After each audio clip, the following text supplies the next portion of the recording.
Once again, my name is Simphiwe Tshabalala, and I'm here to talk about who I admire between the SMTs and my teacher. Who I admire is my teacher, Mr. SM Kwekyana. Oh my Lord, where should I start? I can take the whole day talking about him. He's a special figure in my life and my mentor, not just a teacher, a mentor to my life, to show me how to handle a life and to tackle it, to show me that I'm not a failure and I am special like other kids out there.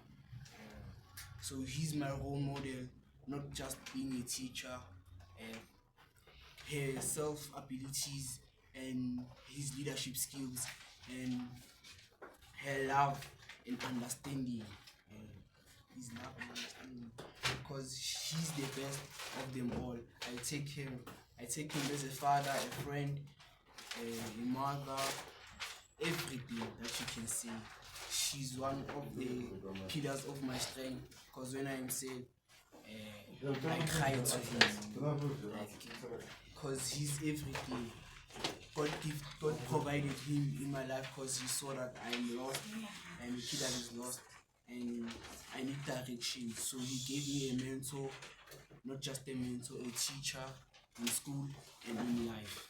Thank you.